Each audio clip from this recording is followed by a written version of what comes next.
கர்த்தராகிய இயேசு கிறிஸ்துவின் இனிய நாமத்தில் உங்கள் ஒவ்வொருவருக்கும் கிங் ஆஃப் குளோரி சபையின் அன்பின் வாழ்த்துக்கள். இப்பொழுதும் தலைமை போதகர் பாஸ்டர் வின்சென்ட் அவர்கள் வழங்கும் தேவ செய்தியை கேட்டு ஆசீர்வாதத்தை பெற்றுக் கொள்ளுங்கள். தேவனை தரிசிக்கிற வாஞ்சை தான் இந்த உலகத்திலேயே தலை சிறந்த வாஞ்சை.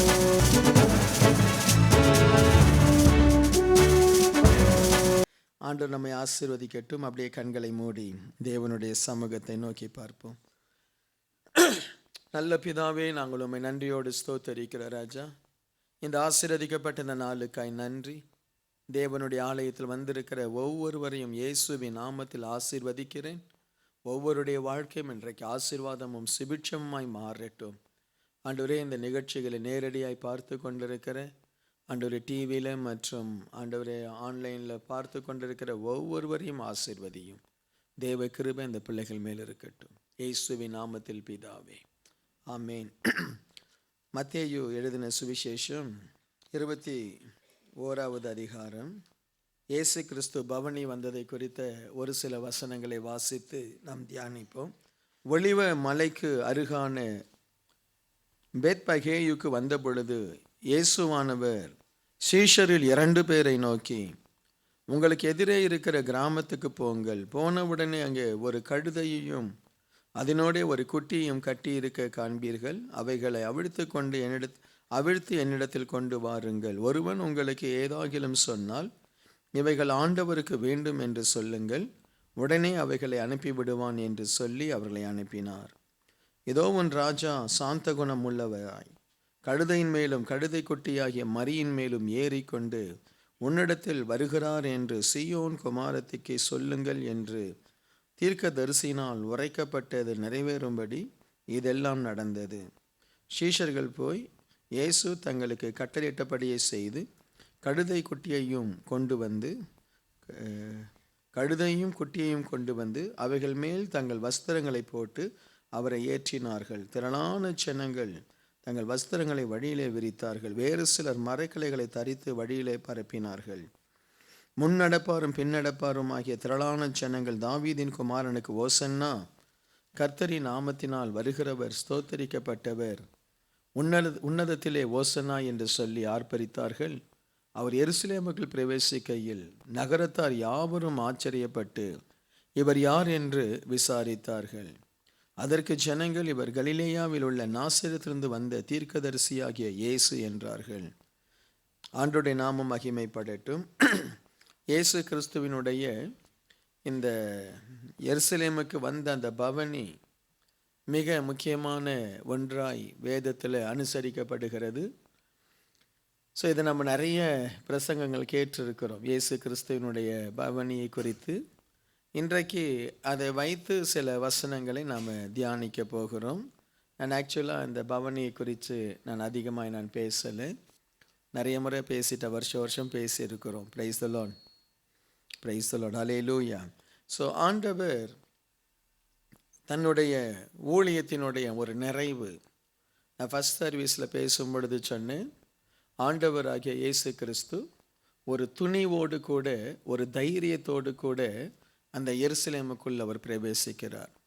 ஏன்னா அவருக்கு தெரியும் எருசலேமில் அவருக்கு அடிகளும் வேதனைகளும் உபத்திரவங்களும் இருக்குன்னு தெரியும்.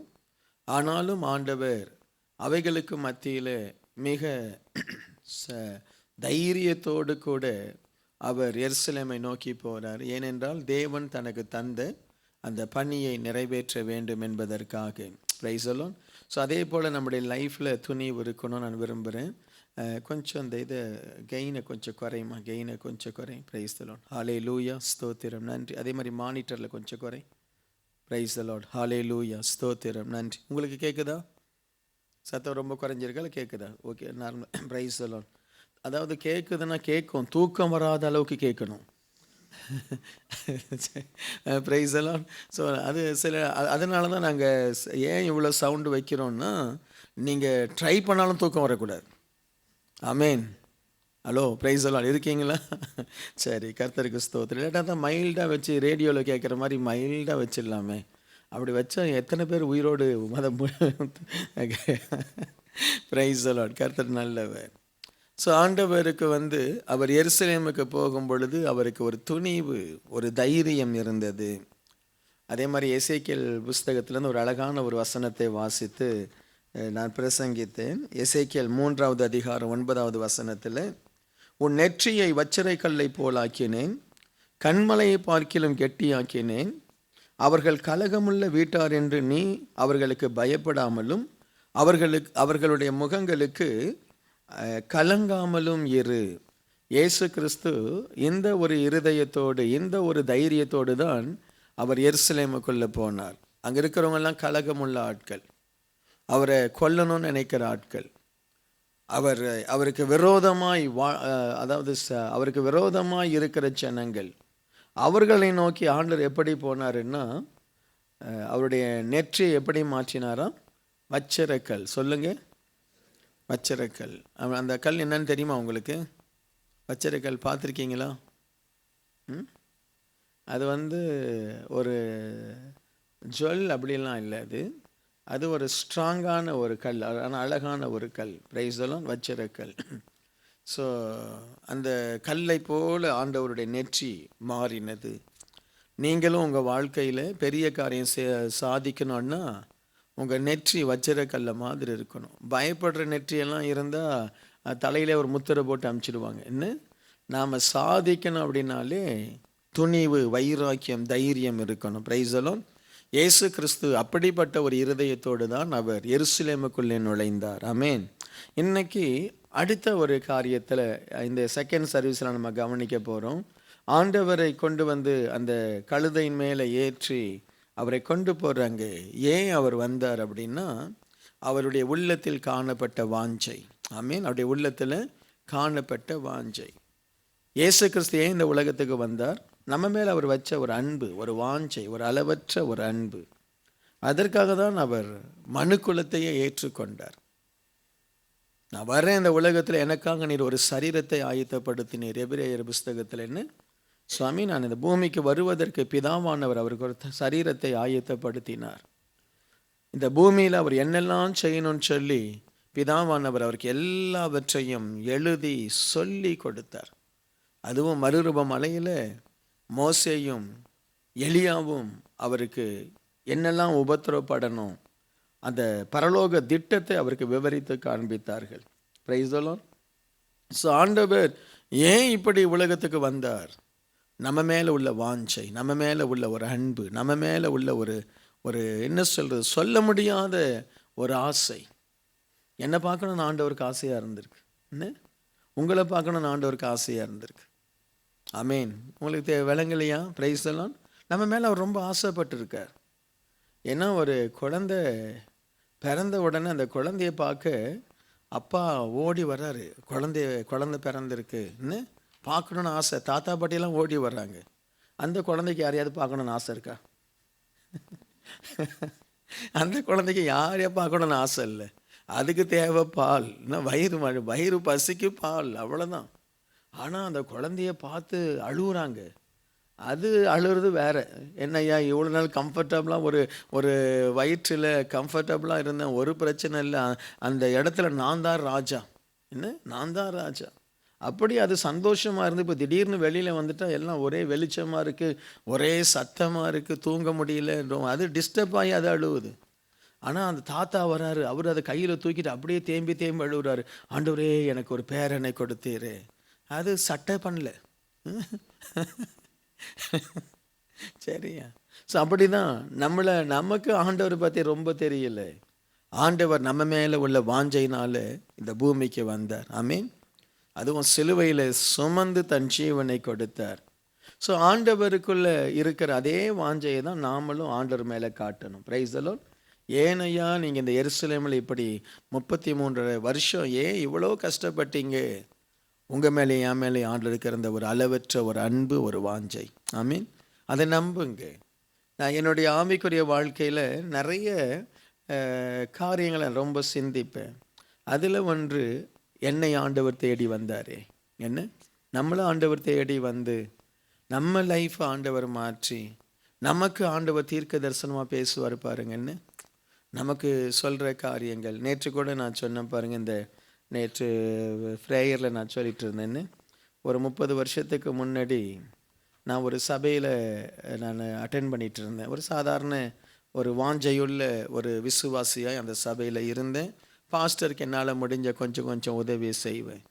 அந்த சபையில் ஒரு ஊழியக்காரர் இருந்தார். அவர் ஒரு டாக்டர். அவர் ஒரு முறை இந்த பாஸ்டர்கிட்ட சொல்லியிருக்கிறாரு, பாஸ்டர் உங்கள் சபையில் வின்சென்ட்னு யாராவது இருக்கிறாங்களா அப்படின்னு கேட்டிருக்காரு.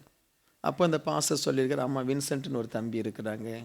இப்போ தான் அவங்க புதுசாக நம்ம சபைக்கு வந்துட்டு இருக்கிறாங்க. புதுசாக இல்லை, சபைக்கு வந்து கொஞ்சம் ஒரு நல்ல தம்பி. அந்த இன்னொரு இடத்துல இருக்கிற சர்ச்சை கூட கொஞ்சம் அப்பப்போ பார்த்துக்குவார். அப்போ இவர் சொல்லியிருக்கிறாரு, அந்த தம்பியை குறித்து ஆண்டவர் என்கிட்ட பேசியிருக்கிறார் பாஸ்டர்.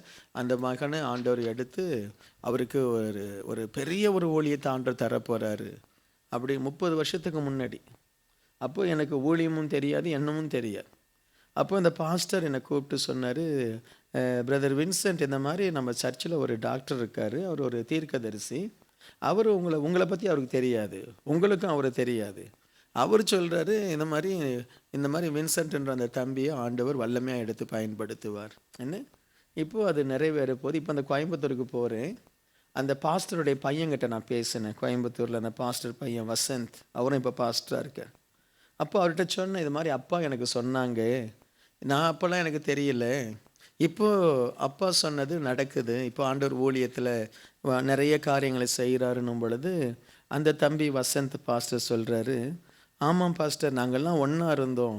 அப்போ தான் எங்கள் முன்னாடி தான் அந்த டாக்டர் சொன்னார், உங்கள் சர்ச்சில் ஒரு வின்சென்ட்னு ஒரு தம்பி இருக்கார், அவருக்கு அந்த தம்பி குளோபல் மினிஸ்ட்ரியை ஆண்டவர் தராருன்னு சொல்கிறாங்க. அன்றைக்கி நான் இருந்த நிலைமையே வேறு, என் சூழ்நிலை வேறு. ஆனால் இன்றைக்கி அந்த காரியங்கள் நிறைவேறுது, இன்னும் நிறைவேற வேண்டி இருக்குன்னு ஆண்டவர் எவ்வளோ அன்பு வைத்து நமக்காக தீர்க்க தரிசனம் சொல்கிறார். Price the Lord. நீங்கள்லாம் தீர்க்க தரிசனத்தை அற்பமாக நினைக்காதீங்க. அதெல்லாம் ஆண்டவருடைய அன்பு. அவ்வளோ அன்பாக வச்சு, என் மகளே நீ மகிமையாக இருக்கணும், உன்னை நான் உயர்ந்த இடத்துல வைக்கணும். Price the Lord. ஸோ அந்த தீர்க்க தரிசனங்கள் நிறைவேறும். ஸோ உங்கள் தலையில் நான் ஜெபம் பண்ணும் பொழுது உங்களை ஆசீர்வதித்து சொல்கிற ஒவ்வொரு காரியத்தை நீங்கள் நம்பணும், விசுவாசிக்கணும். அல்லேலூயா. அந்த வாஞ்சை தான் நம்மளை உருவாக்கும். இயேசு கிறிஸ்து அந்த வாஞ்சை, நால்வரும் நான் சிலுவையில் ஜீவனை கொடுப்பேன், பிதாவானுடைய வலது பாரசத்தில் நான் உட்காருவேன், அந்த வாஞ்சை. Price the Lord. இன்றைக்கி அப்படிப்பட்ட சில வாஞ்சைகளை நம்முடைய இருதயத்தில் வளர்த்து கொள்ளுவோம். வாஞ்சை இல்லாமல் இருக்கிறது நல்லதில்லை. சிலருக்கு ஒரு ரியாக்ஷனே இருக்காது, அப்படியே சில மாதிரி இருப்பாங்க. இப்போ நான்லாம் கொஞ்சம் சிரிக்கணும், நான் நான் அப்படியே ஒரு சந்தோஷமாக இருக்கணும் அப்படின்னீங்கன்னா ஒரு லட்டுவை கொண்டு வந்து வைங்களேன், என் முகமே மாறிடும். Praise the Lord. ஆமென். சரி, ஒரு சின்னது தான், அது என்னை பார்த்து சிரிக்கும். ஐ லவ் யூன்னு, நானும் அதை பார்த்து ஐ லவ் யூன்னு சொல்லி எடுத்து சாப்பிட்டேன். சரியா? ஸோ நம்மளுடைய லைஃப்பில் சில ஆசைகள், வாஞ்சைகள் தான் நம்மளை உருவாக்குது. நம்ம சபைக்கு வரும்பொழுதே வாஞ்சையாக வந்தீங்கன்னா நீங்கள் நல்ல சந்தோஷமாக இருப்பீங்க சபையில். Price the Lord. சண்டே காலையில் போனோமா, ஐயோ அப்படியே அந்த விரலை அப்படியெல்லாம் பண்ணிவிட்டு நீ வந்தீங்கன்னா உன் மேலே இருக்கிற ஆவி உன் பக்கத்தில் இருக்கிற 4 பேரை பிடிச்சி ஆட்டும். Price the Lord. அவங்க நல்லா வாஞ்சையாக தான் வந்திருப்பாங்க. உன் முகத்தை பார்த்து அடுத்த செகண்டு அது அப்படியே இந்த தெர்மாமீட்டரில் அப்படியே அந்த ஏர்கானில் அப்படியே சைன்னு அந்த குளிர்ற மாதிரி அப்படியே ஆவி எல்லாம் போயிடும். Price the Lord. உனக்கு தேவை வாஞ்சை. ஆமென். இயேசு ஏன் அவ்வளோ கஷ்டப்பட்டார்? வாஞ்சை, பிதாவினுடைய சித்தத்தை நிறைவேற்ற வாஞ்சை. ஆமென். அந்த வாஞ்சை இருக்கணும். இயேசு ஏன் திரும்ப அந்த எருசலேமுக்கு போகிறாரு? அவங்க ஃப்ரெண்ட்ஸுங்க எல்லாம் சொல்கிறாங்க, சீஷர்லாம் சொல்கிறாங்க, ஏன் உன்னை அவங்க கொலை செய்ய பார்க்குறாங்க, எதுக்கு எருசலேமுக்கு போகிறீங்க? நான் போகணும், என்னை குறித்து தீர்க்க தரிசனம் சொல்லியிருக்கு. உன்னுடைய ராஜா கழுதையின் மீது வருவார், இந்த சமாதான பிரபு வருவார்ன்னு சொல்லி தீர்க்க தரிசனம் சொல்லியிருக்கு. நான் போகணும். Praise the Lord. அல்லேலூயா. வாஞ்சை. யாருக்கெல்லாம் வாழ்க்கையில் வாஞ்சை இருக்கோ ஒரு நாளிலே அந்த வாஞ்சை நிறைவேறுவதை கட்டாயம் பார்ப்பாங்க. ஆமென். கட்டாயம் பார்ப்பாங்க. நீங்கள் நல்ல வாஞ்சையோடு கூட ஜெபம் பண்ணிகிட்டே இருங்களேன், அது நிறைவேறும், நிச்சயமாக நிறைவேறும். ஸோ நமக்கு நல்ல வாஞ்சை இருக்கணும்.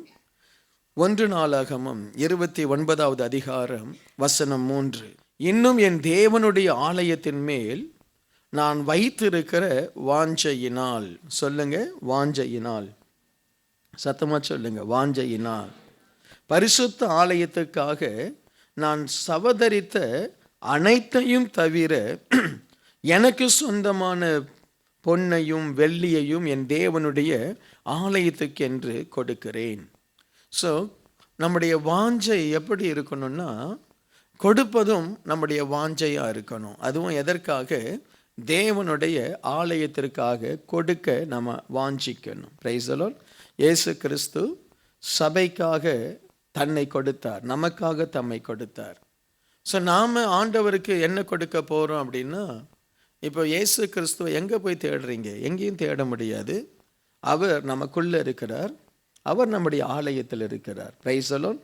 ஸோ தாவீது சொல்கிறாரு, நான் ஆண்டவர் மேல் வைத்த வாஞ்சையினால சில இடங்களில் யுத்தத்துக்கு போகும் பொழுது அவருக்கு நிறைய அந்த கொள்ளை கிடைக்கும். அது கிடைக்கும் பொழுது அவர் என்ன சொல்கிறார் வேதத்தில்? இது கர்த்தருக்கு என்று பரிசுத்தம் பண்ணி கொண்டார் அப்படின்னு இருக்கும். என்ன? இந்த கொள்ளை கர்த்தருக்கு என்று பரிசுத்தப்படுத்தி கொண்டேன். ஒரு காரியத்தை கர்த்தருக்கு என்று பரிசுத்தப்படுத்திட்டா அதுக்கப்புறம் அதுலேருந்து எடுக்க மாட்டாங்க, அதில் கை வைக்கவே மாட்டாங்க. ஸோ அப்படி கை வச்சா அது சாபமாய் மாறிடும். அதுதான், எதையெல்லாம் நம்ம பரிசுத்தம் என்று நேர்ந்து கொள்கிறோமோ அதில் நம்ம கை வைக்கக்கூடாது. அதில் பரிசுத்தம் என்று நேர்ந்து கொண்ட நாள் ஆராதனை நாள், ஓய்வு நாள். அப்படி ஆண்டவர் சொன்னார், பரிசுத்த கர்த்தருக்கு பரிசுத்தமாக இருக்கும் ஓய்வு நாள். ஸோ அந்த ஓய்வு நாளை இப்போது நாம் என்ன செய்கிறோம்? ஓய்வு நாள் யூதர்களுக்கு சனிக்கிழமை. ஆனால் நாம் இயேசு கிறிஸ்து உயிர்த்தெழுந்த நாளை சீஷர்கள் முக்கியத்துவப்படுத்தி வாரத்தின் முதல் நாள் இயேசு உயிர்த்தெழுந்த நாள் அப்படின்னு சொல்லி அதிலே ஆண்டவரை ஆராதித்தாங்க. அதனால தான் இப்போ நாம் சபைகளெல்லாம் என்ன செய்து உயிர்த்தெழுந்த நாளை நாம் முக்கியப்படுத்துகிறோம். Price the Lord. உயிர்த்தெழுந்த நாள். ஸோ நாம் இந்த நாளை ஆண்டவருக்கு என்று பரிசுத்தமாக எடுத்துக்கொள்ளணும். Price the Lord. என்ன உடம்பு வலி, என்ன சரீரத்தில் வேதனை, என்ன வேலைகள் மத்தியிலும் கூட இந்த நாள் ஞாயிற்றுக்கிழமை கர்த்தருக்கு பரிசுத்தம். அது ஒரு வாஞ்சை. Price the Lord. எத்தனை பேர் அப்படி எடுத்திருக்கிறீங்க? ஞாயிற்றுக்கிழமைனா சபைக்கு வராமல் என்னால் இருக்க முடியாது. நல்ல கரங்களை உயர்த்தி ஆண்டவரை ஸ்தோத்திரம் பண்ணுங்க. Price the Lord. ஞாயிற்றுக்கிழமைனா நான் சபைக்கு நான் வந்துடுவேன். இந்த வாஞ்சை நமக்குள்ள ரொம்ப அதிகமாக இருந்தால் ஆண்டவர் ஆசீர்வதிப்பார். ஞாயிற்றுக்கிழமை என்ன ஆனாலும் சரி, நான் ஆண்டவருடைய ஆலயத்தில் பாஸ்டர் எவ்வளவுதான் போர் அடித்தாலும் சரி. ஆமேன். ஹலோ, இருக்கீங்களா?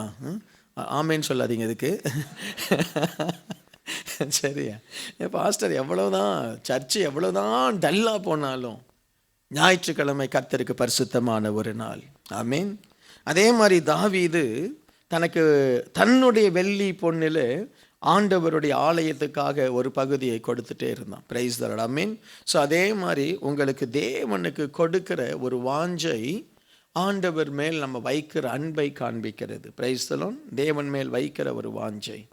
நம்ம எப்போ தேவனுக்கு சபைக்கு கொடுக்கிறத நம்ம நிறுத்துகிறோம், இல்லாவிட்டால் கொடுக்கறதில் நம்ம சரியில்லை அப்படின்னாலே தேவன் மேல் உள்ள வாஞ்சை நமக்கு குறைஞ்சிடுச்சுன்னு அர்த்தம். அதுதான் அதனுடைய அர்த்தம். Price the Lord. தேவன் மேல் உள்ள அந்த வாஞ்சை குறைஞ்சிடுச்சுது.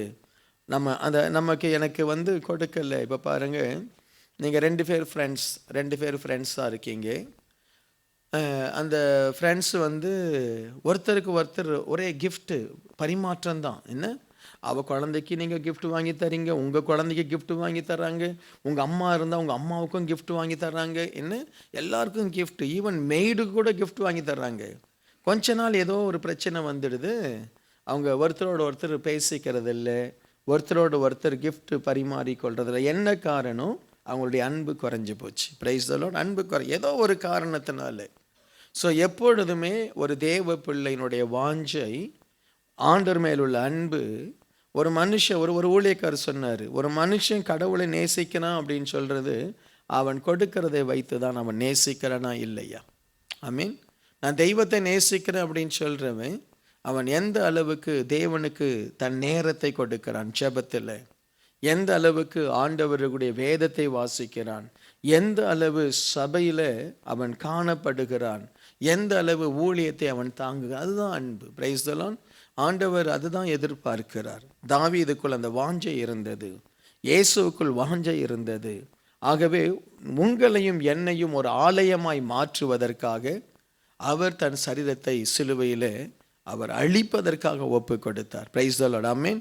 ஸோ அந்த வாஞ்சை, தேவ ஆலயத்தின் மேலே ஒரு வாஞ்சை. சங்கீதம் 91:14, அவன் என்னிடத்தில் வாஞ்சையாய் இருக்கிறபடியினால் அவனை விடுவிப்பேன், என் நாமத்தை அவன் அறிந்திருக்கிறபடியினால் அவனை உயர்ந்த அடைக்கலத்திலே வைப்பேன். அவன் என்னிடத்தில் வாஞ்சையாய் இருக்கிறபடியினால் அவனை விடுவிப்பேன், என் நாமத்தை அறிந்திருக்கிறபடியினால் அவனை உயர்ந்த அடைக்கலத்தில் நான் வைப்பேன், என்னிடத்தில் வாஞ்சையாய் இருக்கிறபடியினால்.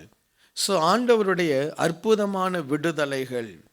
இந்த ஆலயத்தில் நாம் இருக்கிறோம், எல்லாரும் எல்லாவற்றிலும் விடுதலையாக இருக்கிறோமா அப்படின்னா சில நேரத்தில் இல்லை. எல்லாரும் எல்லாவற்றிலும் ஒரு விடுதலையான ஒரு வாழ்க்கை இல்லை. ஏன் அப்படி இல்லை அப்படின்னும் பொழுது, தேவன் மேல் நமக்கு இருக்கிற அந்த வாஞ்சை, அந்த அன்பு குறைச்சலினாலே எல்லா இடத்திலும் நமக்கு விடுதலை இருக்கிறதில்லை. சில மனிதர்களை ஆண்டவர் எல்லா விதத்திலும் ஆசீர்வதிக்கிறார், எல்லா போராட்டத்திலிருந்து வெளியே கொண்டு வருகிறார், எல்லா உபத்திரவத்திலிருந்து கர்த்தரே அவர்களை காப்பாற்றி ஒரு ஆறுதல், ஒரு இளைப்பாறுதலின் வாழ்க்கையை தர்றார். சிலருடைய வாழ்க்கையில் எப்பவுமே போராட்டம் இருக்கும். நீங்கள் பார்த்தீங்கன்னா மோசே யோசுவாவினுடைய கரத்தில் இஸ்ரவேல் ஜனங்களை ஒப்பு கொடுத்து நீ இந்த ஜனங்களை நடத்தின்ட்டு போகிறாரு. அதுக்கு பிறகு பார்த்தீங்கன்னா யோசுவாவின் நாட்களில் அந்த தேசம் ரொம்ப ஸ்ட்ராங்காக இருக்குது. ஆனால் சில ஜாதிகள், ஒரு 5 ஜாதிகளை ஆண்டவர் விட்டு வைத்திருப்பார். அந்த 5 ஜாதிகள் எதற்கு? எப்பொழுதெல்லாம் இந்த ஜனங்க தேவனை விட்டு விலகுறாங்களோ அப்பெல்லாம் இந்த ஜாதிகள் பலன் பெற்று இஸ்ரவேல் ஜனங்களை உபத்திரப்படுத்துவாங்க. மீதியானர், என்ன இந்த எபியூசியர், ஒரு 5-6 இந்த அமிலேக்கியர், என்ன இப்படி ஒரு 5-6 தேசங்கள் எருசலேமை சுற்றி நிற்கும். எப்பொழுதெல்லாம் அவங்க ஆண்டவரை விட்டு விலகுறாங்களோ, எப்பொழுதெல்லாம் தேவனுடைய வார்த்தைக்கு கீழ்ப்படியாமல் போகிறாங்களோ, உடனே இந்த தேசங்கள் எழும்பி அவர்களை உபத்திரப்படுத்த ஆரம்பிச்சிடும்.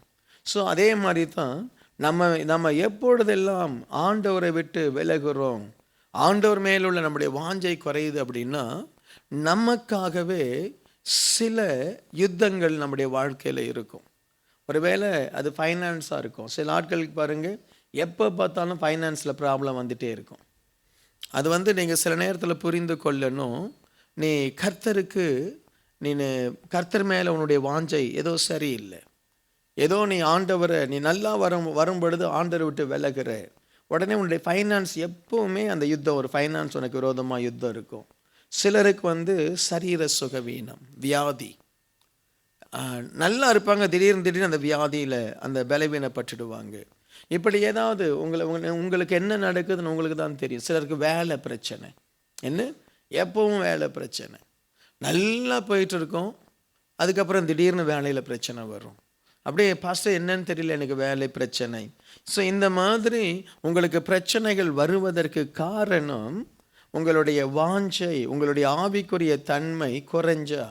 நீங்கள் நியாயாதிபதிகள் புஸ்தகம் முழுசும் படித்து பாருங்க.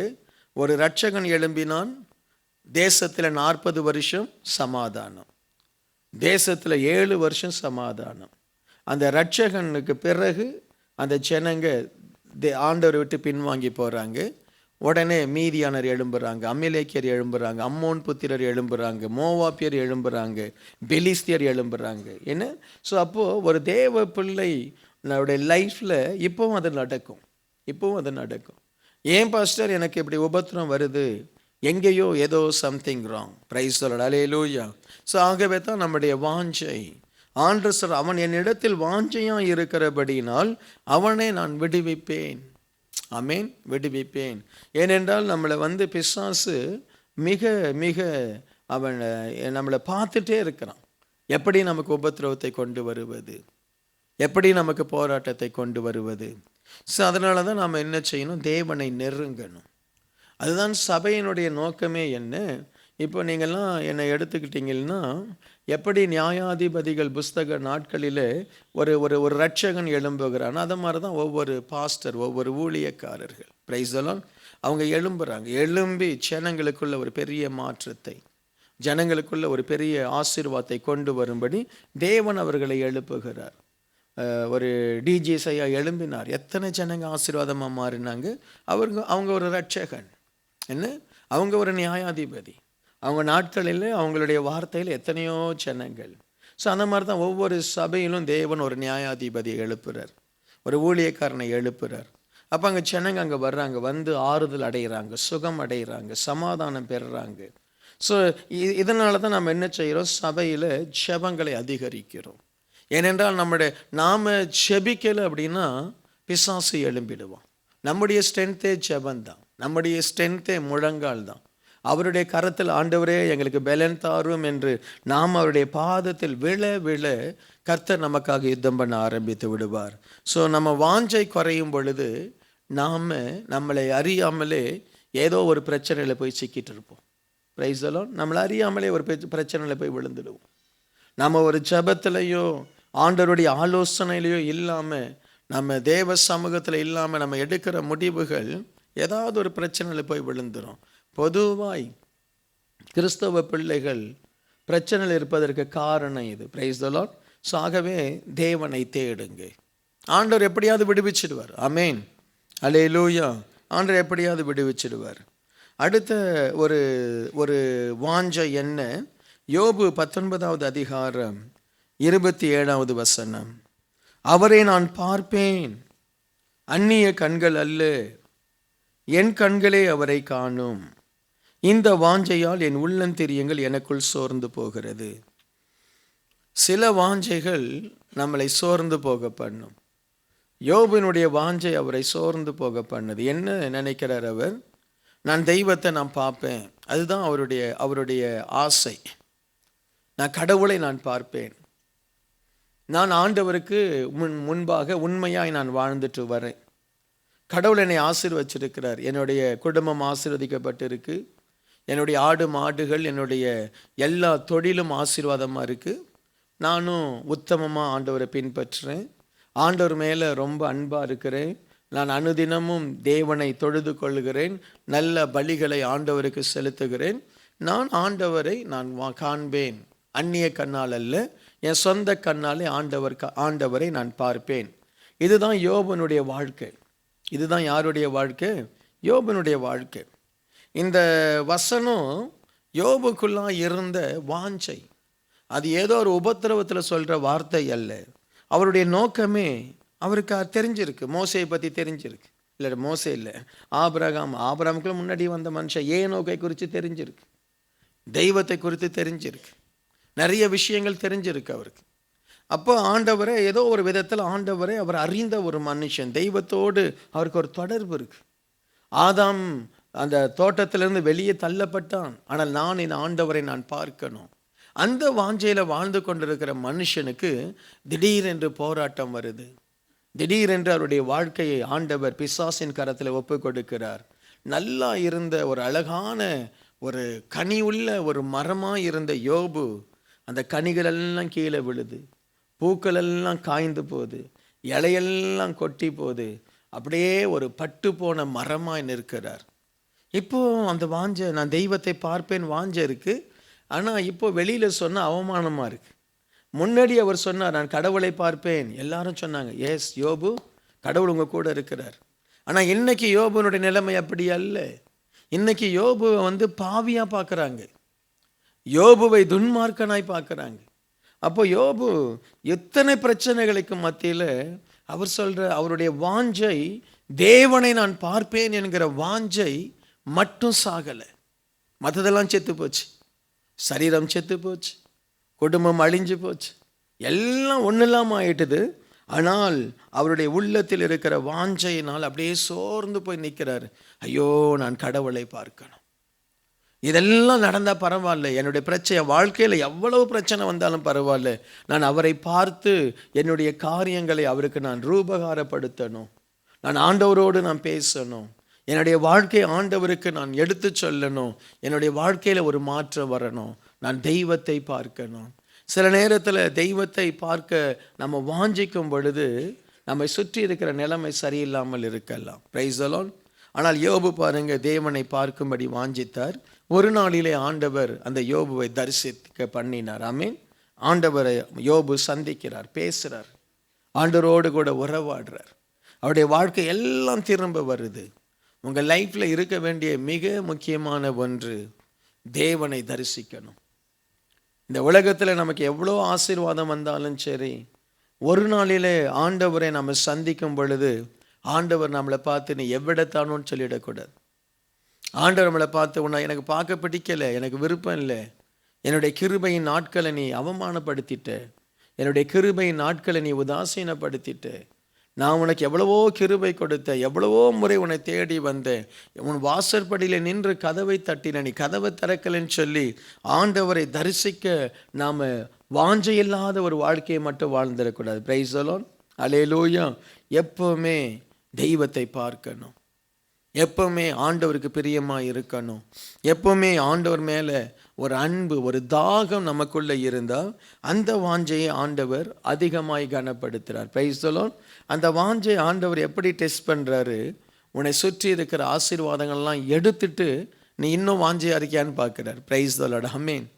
ஏன்னா அது ரொம்ப பெரிய காரியம். தேவனை தரிசிப்பது என்பது பெரிய காரியம், சாதாரண காரியம் இல்லை. Price the Lord. ஒரு வேலை கிடைக்கிறது சாதாரண காரியம், நீங்கள் ஆசைப்படுற சில ஆசீர்வாதங்கள் கிடைக்கிறது சாதாரண காரியம். தெய்வத்தை தரிசிப்பது சாதாரண காரியம் அல்ல. ஆமீன்.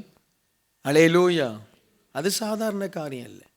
நீ கேட்குற சில ஆசீர்வாதம் உனக்கு கிடைக்கிது, அது சாதாரணமான ஒரு விஷயம்.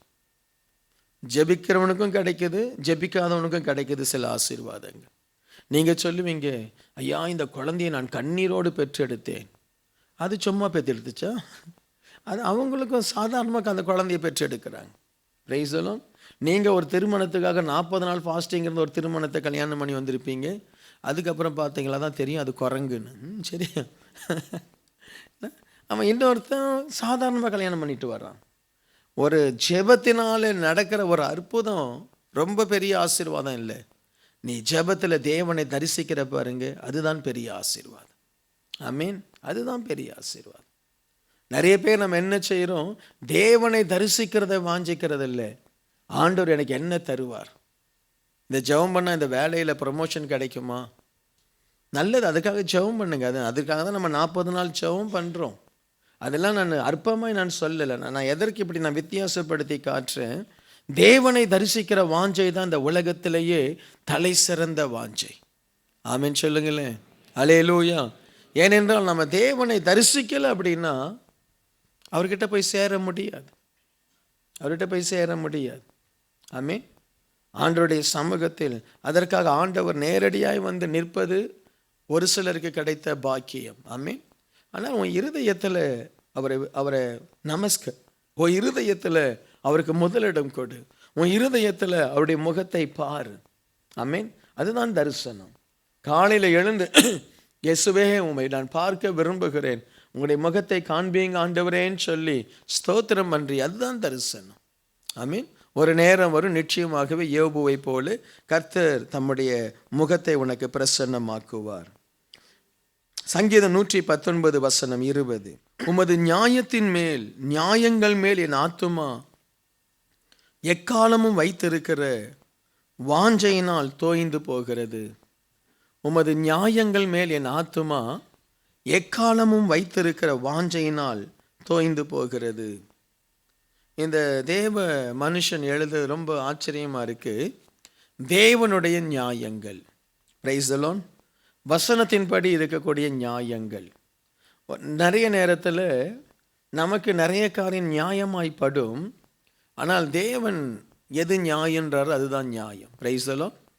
சில நேரத்தில் நமக்கு தேவன் செய்கிறது அநியாயமாக தெரியும், ஆனால் தேவன் எது நியாயம் சொல்கிறாரோ அதுதான் நியாயம், ஆண்டவர் எது அநியாயம் சொல்கிறாரோ அதுதான் அநியாயம். Price the Lord. நாம் நம்மளுடைய குறிக்கோளில் நம்ம ஓடக்கூடாது, நம்ம குறிக்கோளில் நம்ம ஓடக்கூடாது. ஆண்டவர் நமக்கு, நீங்கள் பார்த்தீங்கன்னா இந்த வசனத்தை எப்படி சொல்கிறது, ஒரு பக்கம் நமக்கு ஒரு உலக கண்ணோட்டத்தோடு பார்க்கும் பொழுது ஆபிரகாம் ஆகாரை அனுப்பிவிட்டது நியாயமா அநியாயமா? ஆபிரகாம் ஆகாரை அனுப்பினது நியாயமா அநியாயமா? சொல்லுங்க. சொல்ல தெரியல என்ன? சொல்ல தெரியல. அது எப்படி பாஸ்டர் அவர் அனுப்பலாம் என்ன நம்ம சொல்ல தெரியல. ஆனால் ஆண்டவர் அனுப்புன்றாரு. அப்போ ஆண்டவர் நியாயம் செய்கிறாரா அநியாயம் செய்கிறாரா? பிரைஸ் எல்லாம் சொல்லுங்க. சில நேரத்தில் நமக்கு நியாயம் எது அநியாயம் எது என்று நமக்கு தெரியாது.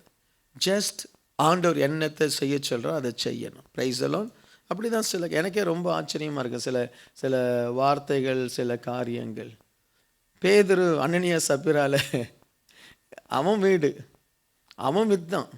சரி, அவன் கொஞ்சம் எடுத்து வச்சுக்கிட்டான். ஐயா சரி, அவன் வீடு தானே, பேதுரு வீடாது இல்லையே. ஆனால் அவர் சொல்கிறார் இவ்வளவு தான் வித்தியானார். ஆமாண்ணா சாவுன்ட்டார். அனனியா சப்பிரால் 2 பேரும் தொப்புன்னு விழுந்து செத்து போகிறாங்க. இது நியாயமா ஆண்டவரே? நானாக இருந்தால் 10% தான் கொடுத்துருப்பேன், 90% வச்சுருப்பேன். இது எனக்கு ஆண்டவர் கொடுத்த வீடு, 10% உமக்கு.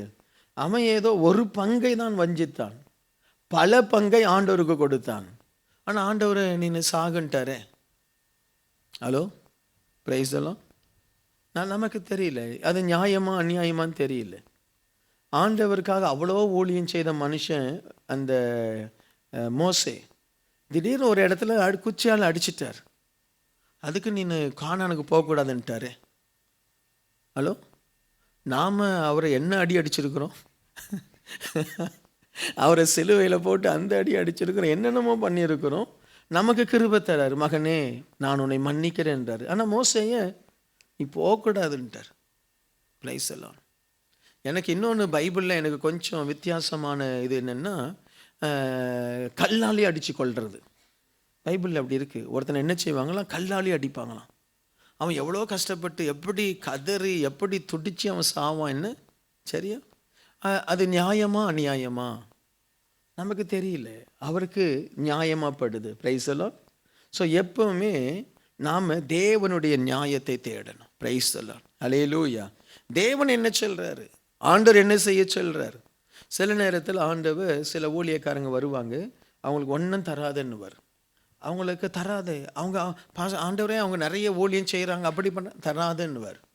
அதே நேரத்தில் இன்னொரு ஆளுக்கு கொடுன்னுவார். நமக்கு அந்த ஆளுக்கு கொடுக்க வேணான்னு தோணும். என்ன அந்த ஆள் நல்லா இருக்கிறாரு, மோதிரம்லாம் போட்டிருக்கிறாரு, என்ன செயினெல்லாம் போட்டிருக்கிறாரு, அவனுக்கு கொடுன்றார். அவன் மோதிரம் போட்டாலும் செயின் போட்டாலும் மற்றவங்களுக்கு கொடுக்குற மனுஷன். இந்த மனுஷன் இருக்காரு பாருங்க, ரொம்ப சிம்பிளாக அப்படியே வராரு பாருங்க. இவர் வீட்டுக்குள்ளே பேங்கே வச்சுருக்காரு. வெளியில் மட்டும் சிம்பிளிசிட்டி, வெளியில் மட்டும் பார்த்தா ரொம்ப சிம்பிள். ஆனால் வீட்டுக்குள்ளே எல்லாமே இருக்குது. ஒரு 100 சவரன் நகை இருக்குது. ஆனால் சர்ச்சில் பெந்தேகோஸ்தே. வீட்டுக்குள்ளே என்ன இருக்குது, 100 சவரன் நகை வச்சுருக்கார் உள்ளே வச்சு பூட்டி வச்சுருக்கார். ஆபத்துக்கு உதவும், ஒரு வேளை நமக்கு என்ன செய்யுது, நம்ம பிற்காலத்துக்கு உதவும். மனைவி அவரும் ரகசியமாக பேசி வீட்டில் வச்சுருக்காங்க. ஆண்டவர் சொல்கிறார் அவனுக்கு தராது. நமக்கு தெரியல எது நியாயம் தெரியல. இன்னும் நாம் நினைக்கிறோம் இவங்க நல்லா படிச்சிருக்கிறாங்க, நல்லா பார்க்கவும் நல்லா அழகாக இருக்கிறாங்க, ராஜகுமார்த்தி மாதிரி இருக்காங்க, இவங்களை ஊழியத்தில் வைக்கலான்றோம். ஆண்டவர் அவனை வைக்காதேன்றார். அவனை வைக்காதே, அவன் வெளியில தான் ராஜகுமாரன், உள்ள பிச்சைக்காரன், அவனை வைக்காதேன்ற. நான் இங்கே சொல்கிறேன், நான் பொதுவாக சொல்கிறேன், நான் என்ன ரீசனிங் சொல்கிறேன் பொதுவாக. அவனை பார்த்தா நம்மக்கிட்ட இருக்கிறத திருடிட்டு போயிடுவான் போல இருக்குது. அவன் முகத்தை பார்த்தா அப்படி தான் இருக்குது, மீசையை பார்த்தா அப்படி தான் இருக்குது. ஆண்டவர் சொல்கிறார் அவன் எனக்கு பிரியமானவன்றார். நம்ம என்னையா செய்ய? ஸோ ஆகவே தான் இவர் சொல்கிறாரு, உம்மது நியாயம், உம்மது நீதி, உம்மது சித்தம். Praise the Lord. அல்லேலூயா. அதனால தான் சிலதெல்லாம் நமக்கு புரியாது. அதனால தான் நம்ம சிலரை நம்ம ஜட்ஜ் பண்ணவே முடியாது. நாம் ஒரு ஆங்கிளில் பார்ப்போம், இந்த அம்மா என்ன தலையில் கலராக முடி வச்சுருக்கேன்னு பார்ப்போம், ஆனால் இருதயம் வெள்ளையாக இருக்கும். இந்த அம்மா தலை பூரா வெள்ளையாக இருக்கும், இருதயம் வித்தியாசமாக இருக்கும். சரியா? ஸோ நம்முடைய நியாயம் வேறு, அவருடைய வே ஆஃப் அனலைசிங், அவருடைய வே ஆஃப் ஒருத்தரை ஜட்ஜ் பண்ணுற விதம் வேறு. Price the Lord. ஸோ ஆகவே அவர் சொல்கிறாரு உம்மது நியாயங்கள். ஆமீன். உம்முடைய நியாயம் என்ன? தாவீது அநியாயம் பண்ணுறான், அவனை ராஜாவாக வைக்கிறார். என்ன அநியாயம் பண்ணுறான் நமக்கு தெரியல. ஏன் ஆண்டவரே தாவீத ராஜா இவ்வளோ அநியாயம் பண்ணிட்டானே, இவன்லாம் ஒரு மனுஷனாக நம்ம நினைப்போம். அவர் என் இருதயத்துக்கு ஏற்றவன்றார்.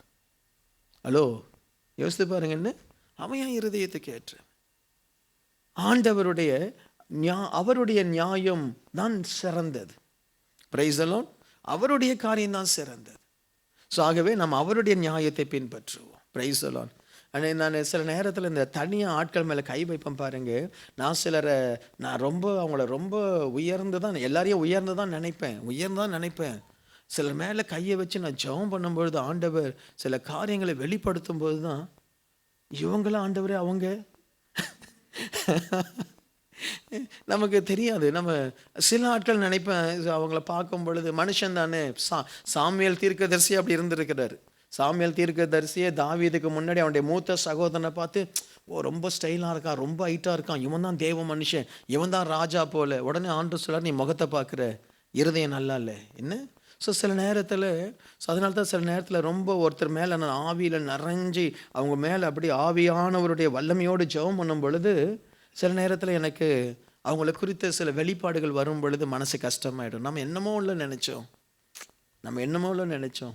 சிலரை பார்த்தோம்னா நம்ம அதே மாதிரி சில ஆட்களை நம்ம ஒன்றெல்லாம் நினச்சிருப்போம். அவன் மேலே கை வைக்கும்போது ஆண்டவர் அவன் மேலே அவ்வளோ அன்பாக இருக்கிறது தெரியும். ஐயோ, நம்ம இவனை ரொம்ப நீ சாதாரண ஒன்றில்லாத ஆள்னு நம்ம நினச்சோம். என்ன, கர்த்தருடைய நியாயங்கள் வித்தியாசம். Praise the Lord. அல்லேலூயா. வித்தியாசம். அன்றைக்கி அப்படி தான் யாரோ ஒருத்தர் பேசிகிட்டு இருந்தாங்க, ஏதோ சும்மா பேசிகிட்டு இருந்தாங்க. நான் நினச்சேன் சும்மா ஏதோ பேசுகிறாங்க அப்படின்னு நினச்சிட்டு இருந்தேன். நிறைய பேர் அப்படியே நல்லா பேசுவாங்கல்ல. அந்த மனுஷன் பேசி டக்குன்னு கொண்டு வந்து, பாஸ்டர் உங்கள் கிராம சபைக்கு எந்தாங்க $8,000 கட்டுங்க ஒரு சபைன்னு சொல்லி டப்புன்னு கொடுத்துட்டார். அவர் யாருன்னு தெரியாது, எப்படிப்பட்ட மனுஷன் தெரியாது என்ன. ஸோ நம்ம அவங்கள ஜட்ஜ் பண்ணவே முடியலை. அவங்க வந்தாங்க, கொடுத்துட்டாங்க. சில ஆட்கள் நான் கொடுக்குறேன் சார் அப்படின்ட்டு ஒரு கவரில் எடுத்து $20 வச்சு தந்துட்டு போகிறார். அவரை பார்த்தா 1 மில்லியன் தர மாதிரி இருக்குது. ஆனால் அவருடைய இருதயம் எப்படி இருக்குது, யாரையுமே நம்ம ஜட்ஜ் பண்ண முடியாது. Price the Lord. Hallelujah. So ஆகவே தேவனுடைய நியாயங்களை தேடணும். இப்போ நீங்கள் உங்களுடைய லைஃப்பில் தேவனுடைய நியாயத்தை தேடுங்க. நீங்கள் உன்னுடைய நண்பன் என்ன சொல்கிறான் அதை வச்சு ஓடாது.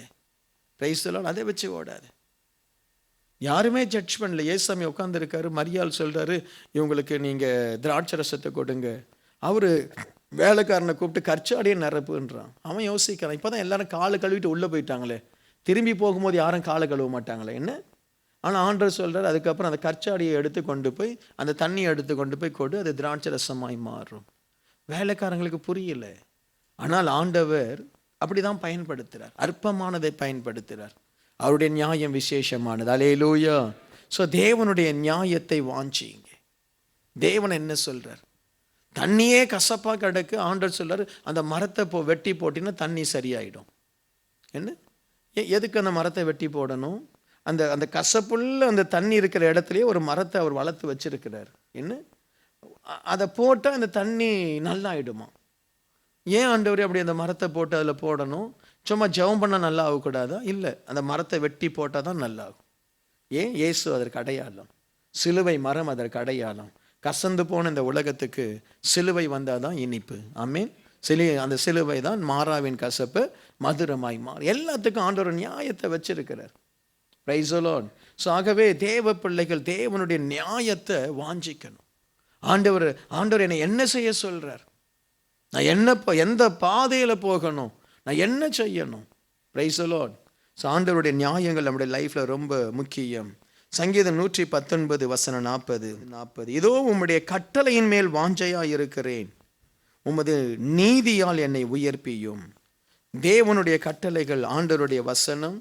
சில நேரத்தில் ஆண்டவருடைய கட்டளைகள் நேரடியாக உனக்கு கொடுக்கப்படுகிற தீர்க்க தரிசன வார்த்தை. Price the Lord. ஸோ ஆண்டவர் சில கட்டளைகள், இப்போ எனக்கு வசனத்திற்கு நான் கீழ்ப்படுகிறேன். சில நேரத்தில் ஆண்டவர் ஜெபத்தின் மூலமாய், தீர்க்க தரிசனத்தின் மூலமாய், வெளிப்பாட்டின் மூலமாய் நமக்கு கட்டளை கொடுக்கிறார்.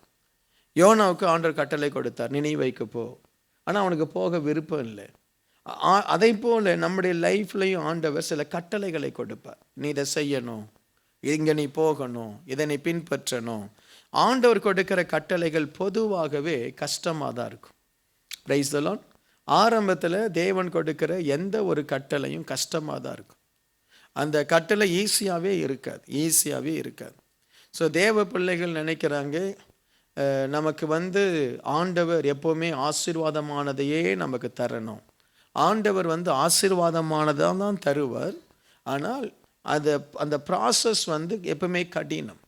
ஏனென்றால் ஆண்டவருடைய பிள்ளைகள் வந்து இந்த உலகத்தை மக்களை விட விசேஷமாக இருக்கணும்னு ஆண்டவர் விரும்புகிறார். ஆகவே தான் நமக்கு அதிகமான உபத்திரவங்கள், அதிகமான போராட்டங்கள், அதிகமான பிரச்சனைகள்.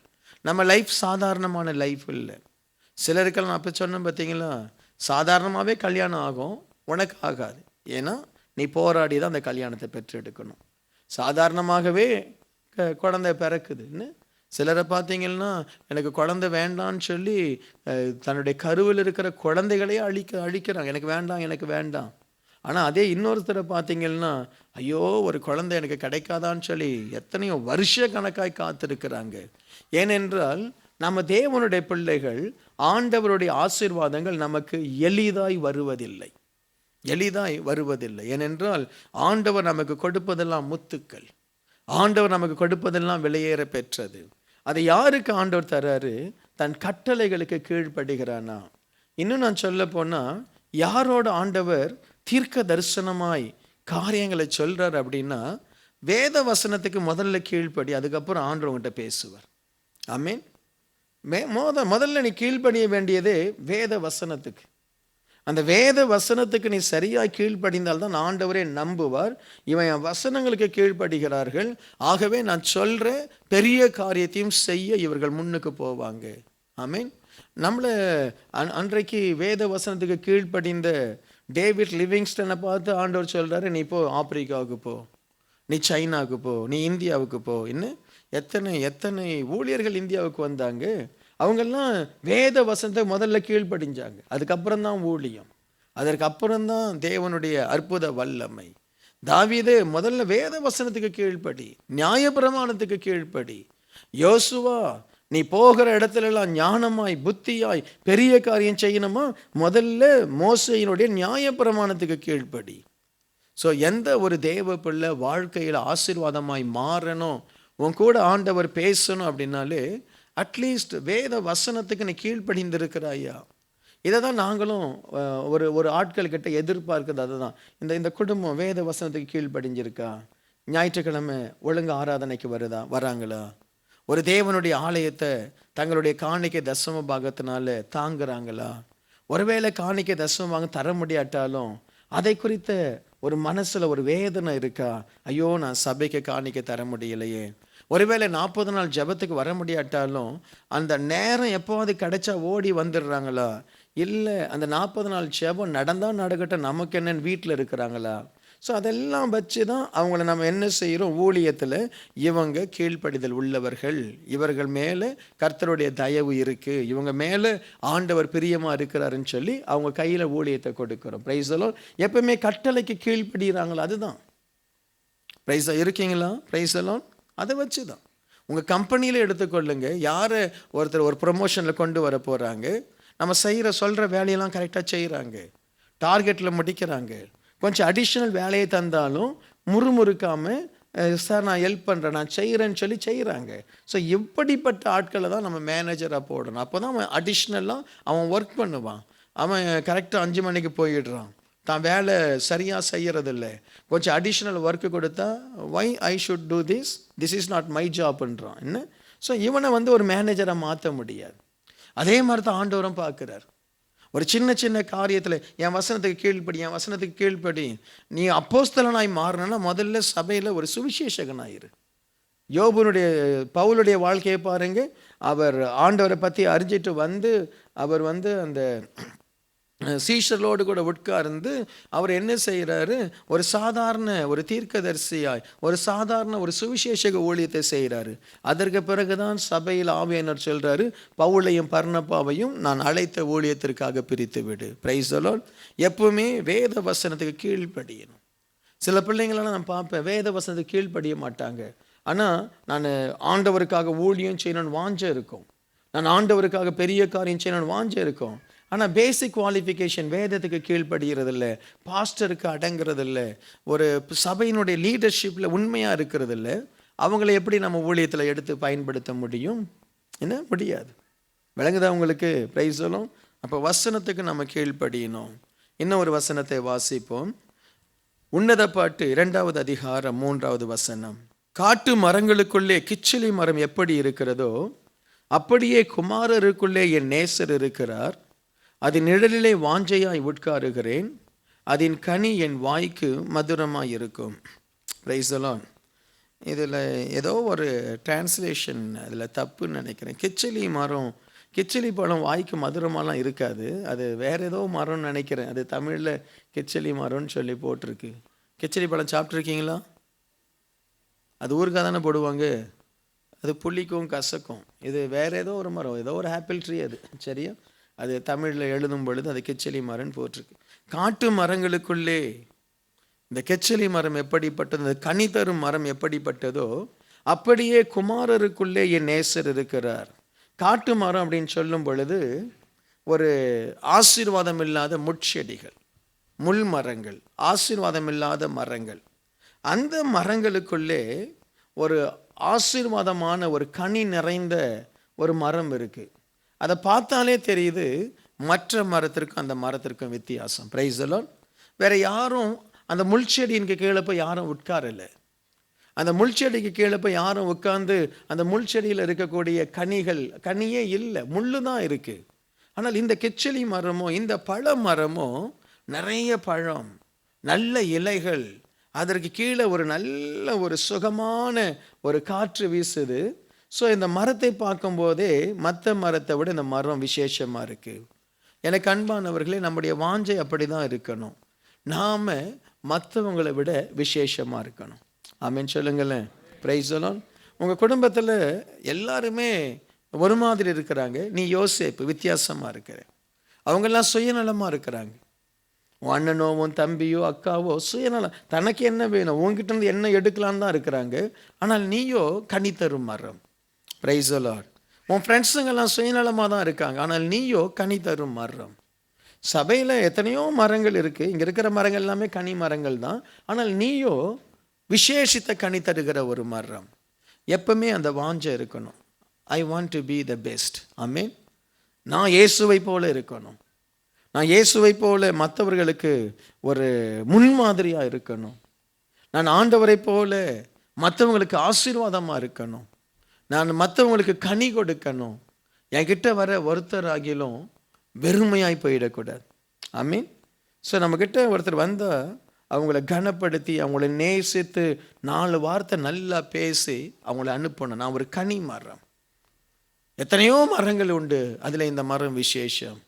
ஸோ இந்த சபையில் உங்களை பார்த்து சொல்லலாம், எத்தனையோ பிரதர்ஸ் இருக்கிறாங்க, ஆனால் இந்த பிரதர் விசேஷம் ஐயா. எத்தனையோ குடும்பம் இருக்குது. என்ன இப்போது நான் நிறைய காரியங்கள் சபையில் சொல்லலாம். எத்தனையோ குடும்பங்கள் இருக்குது. இந்த குடும்பம் நல்ல குடும்பம். எத்தனையோ பிரதர்ஸ் இருக்கிறாங்க, இந்த பிரதர் நல்ல நல்ல மனுஷன். எத்தனையோ சிஸ்டர்ஸ் இருக்கிறாங்க, இந்த சிஸ்டர்ஸுடைய குவாலிட்டி நல்ல ஆட்கள். எங்களுக்கு தெரியும். அதை வெளியில் சொன்னால் உங்களுக்குள்ளே போட்டி போகாமல் வந்து அதெல்லாம் மனசில் வச்சுக்குவோம். சரியா? இவங்க நல்லவங்க, இவங்க அருமையானவங்க. என்ன இவங்களா சரி பரவாயில்ல, கர்த்தர் ஒரு நாளிலே மாற்றுவார். என்ன தெரியும். ஸோ அதே நீங்கள் உங்களுக்கும் தெரியணும், நீங்கள் யாருன்னு உங்களுக்கும் தெரியணும். நீ கிச்சலி மரமா இல்லாவிட்டால் முள் மரமா, நீ நல்ல கனிகளை தருகிற ஒலிவ மரமா, இல்லை காட்டு ஒலிவ மரமா, நீ அத்தி மரமா காட்டத்தி மரமா, உனக்கு தெரியணும். இது மட்டும் தெரியல அப்படின்னா ரொம்ப கஷ்டம். நேற்று ஒரு கொயர் ப்ராக்டிஸ் நடந்துட்டு இருந்தது. நான் மேலே இருந்தேன். இவங்க பண்ண ப்ராக்டிஸ் எனக்கு தலையெல்லாம் அப்படியே ஒரு மாதிரி ஆயிட்டேன். ஒவ்வொரு பிரதர் ஒவ்வொரு ஆங்கிளில் பாடிட்டு இருக்கார். சரியா? நான் இறங்கி வந்து அதுக்கப்புறம் அந்த சவுண்டெல்லாம் செட் பண்ணி யாரையெல்லாம் குறைக்கணுமோ குறைச்சி, அப்போது நான் சொன்னேன், பிரதர் எல்லோரும் இணைஞ்சு பாடுங்க. நான் தான் நல்லா பாடணும்னு நினச்சிங்கன்னா அந்த பாட்டு நல்லா வராது. லீட் சிங்கர்ஸ் பாடுறாங்க, அவங்களோட இசைஞ்சு போனீங்கன்னா ரொம்ப அழகாக வரும். என்ன ஸோ அதுதான் நல்லது. அப்படி பாடினீங்கன்னா எல்லாருக்கும் கேட்க நல்லாயிருக்கும் அப்படின்னு சொல்லிட்டு இவ்வளோ சொல்லிவிட்டு அங்கே போய் நின்று நான் செட் பண்ணுறேன். ஒரு பிரதர் மாறலை.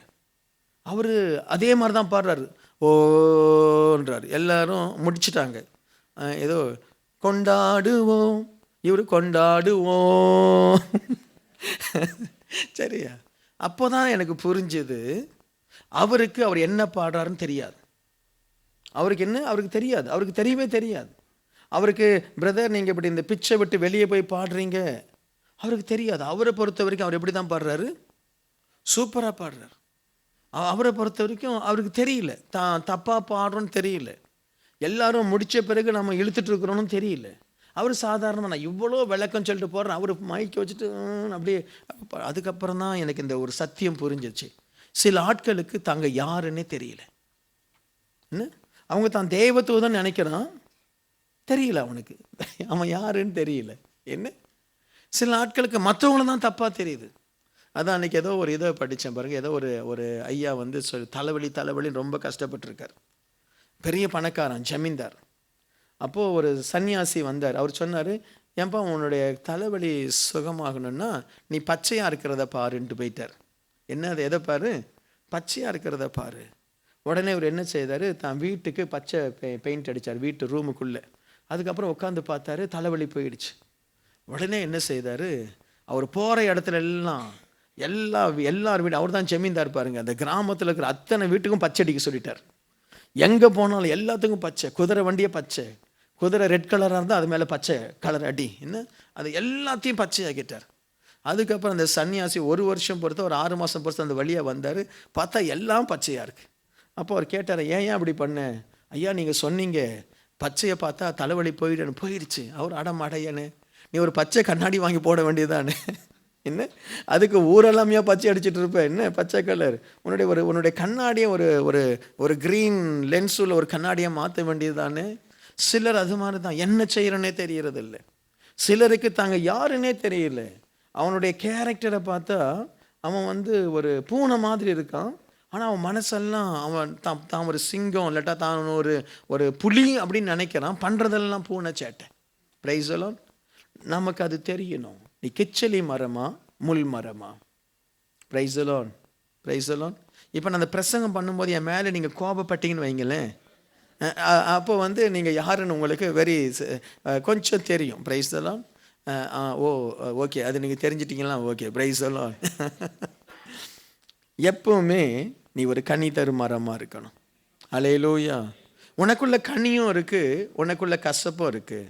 திடீர்னு ஒருத்தர் மேலே கோபப்பட்டு நீ உன்னுடைய கோப வார்த்தைகளை நீ வெளியிட்டினா நீ ஒரு முள் மரம்.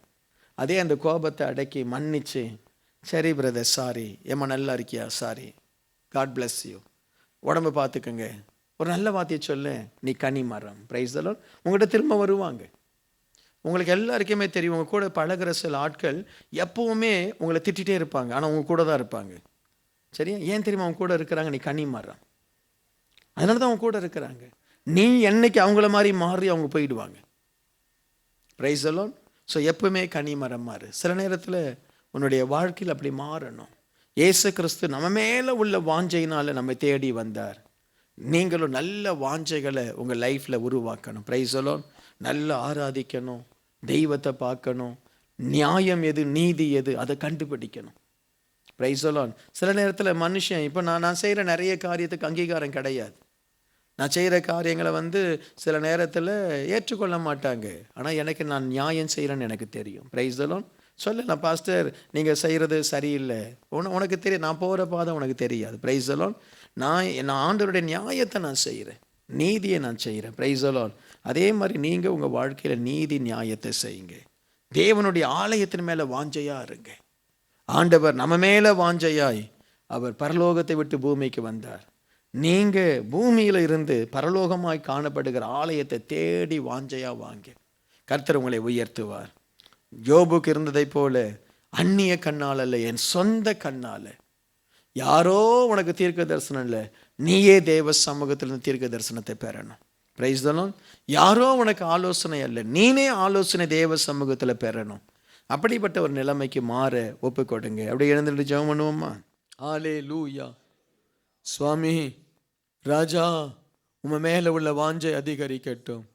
அப்படியே 2 கரங்களை ஆண்டவருக்கு நேராக உயர்த்தி, ஆவிக்குரிய வாழ்க்கையில் ஏதோ ஒரு இடத்துல சுவாமி கொஞ்சம் வாஞ்சை குறைஞ்சி போச்சப்பா, ஏதோ ஒரு வனாந்தரத்தை நான் உணர்றேன்.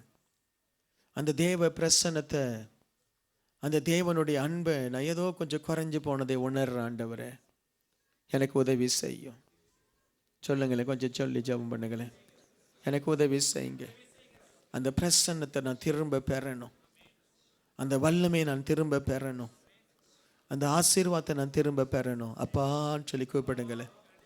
ஏசப்பா, திரும்ப ஒரு ஆவியை, திரும்ப ஒரு கிருபையை, திரும்ப ஒரு அபிஷேகத்தை ஊற்றும் என் மேலே ஊற்றும்.